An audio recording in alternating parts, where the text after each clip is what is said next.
साफ्रोमबो सांबादिक बिथांमोननिसिम बाक्सा जिल्ला दुलाराय बर' फरायसा आफादनिफ्राय साबायखरखौ बावहरग्रोबाय। थांनाय 24 मे 2022 खालार खालि सालबारियाव सासे कम्पिउटार फोरोंगिरिखौ बुनायखौ लानानै मिडियायाव जा मोनसे भाइराल जागासिनो दङ। सासे एसामिस थामहिनबा हारसा बुरै सासेया বড় কোন জায়গা আছে এটা অসমত জায়গাই নাই বড় এত জায়গা দিছে কি নাম যে আমার যে অসম নীতি খাইছে এই সরকার কি নাম আছে আমাক আইন লাগে আইন খেল লাগে আমাক সইব লাগে এখন গুন্ডা বড় গুন্ডা গুন্ডা মানে বিটিসি হরপরা এনে दिनै दुलाराय बर' फरायसा आफाद आरो बर' हारिखौनो खोब गाज्रि रावै सोंखारिनाय दिनै बे सोंखारिनाया भाइराल जागासिनो दङ।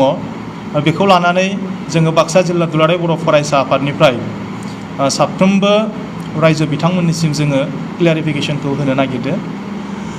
बाथ्राया ओरैसो जादोंमोन, नैबे 24 खालार खालि सालबारि बाजाराव जा हाथाय जादोंमोन, नैबे हाथाय खालि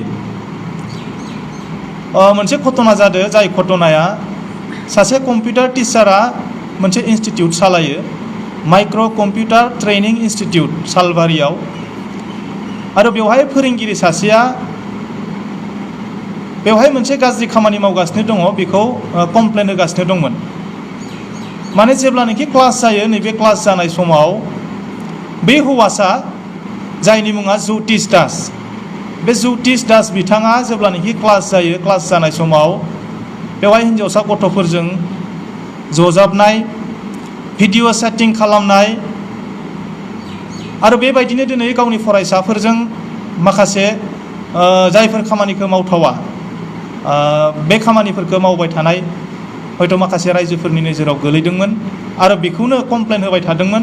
थिग बै 24 तारिख खालि बाजारनि सानैसो सुबुंफोरा जोंनि सालबारि दख'रा दुलाराय बर' फरायसा आफादनि मावख'आव लाना फैनानै नोंदि नैबे गावनि फरायसाफोरजों भिडिअ सेटिं खालामनाय, बार बार फन खालामहरनाय आरो मालाबा फनखौ ब्लक खालामना दोनोब्लाबो गुबुन नाम्बारजों दिनै फन खालामहरफिननाय, दा बेखौ लानानै जेब्ला एबसु अफिसाव लाबोनानै सोंफैयो आरो नैबे सोंनायाव मोजाङै खोन्थायैयाव बे बाजारनिनो माखासे रायजोफोरा बिथांखौ फिजिकेलि पानिशमेन्ट होदो होननानै जोङो मिथिदों।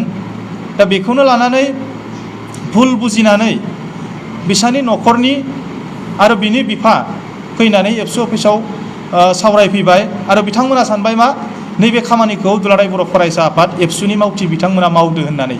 दा जायनि थाखाय ओरैनो मोजाङै मिथियालाबासिनो थानायाव एजाहार होनाय जादोंमोन, एफआइआर लाबासिनो थानायाव एजाहार होनाय जादोंमोन, एफआइआर होनाय जादोंमोन। आरो बिनि उनाव सावरायलायनायनि गेजेरजों उनाव थिग जाहैबाय नैबे घटनाखौ दुलाराय बर' फरायसा आफादनिफ्राय मावनाय जायाखै। मानोना नैबे फोरोंगिरिखौ बा कम्पिउटार टिचारखौ बुनाय खामानियाव दुलाराय बर' फरायसा आफादनिफ्राय लोब्बा गैयामोन। दा बे बाथ्राखौ मिथिफिननायनि उनाव केसखौ उइथड्र खालामनाय जादों।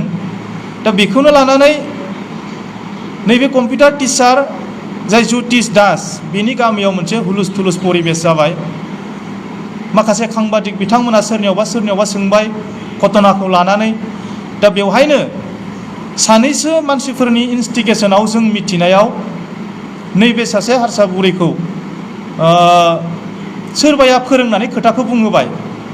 दा बेवहायनो दुलाराय बर' फरायसा आफादखौ खोब गाज्रि रावै सोंखारिनाय आरो बेनि अनगायैबो हारिखौनो, जोंनि हारिखौनो दिनै गाज्रि रावजों सोंखारिनाय नैबे बाथ्राया बेरखांदों। आरो बेखौ जोङो दुलाराय बर' फरायसा आफादनिफ्राय जोङो तदन्त खालामगासिनो दङ। बे खामानिया सोरनि इन्स्टिगेसनाव जादों बेखौ जोङो तदन्त खालामगासिनो दङ। आरो तदन्त खालामखांनायनि उनाव जुदि मोनोबा जोङो बेखौ जोङो बाक्सा जिल्ला दुलाराय बर' फरायसा आफादनिफ्राय आयेन भाबै जोङो ल'नि हेफाजाब लानानै जोङो उननि समाव जोङो खामानिखौ मावगोन। दा बेनि थाखायनो जोङो बाक्सा जिल्ला दुलाराय बर' फरायसा आफादनिफ्राय जोङो क्लियारिफिकेशनखौ होदो।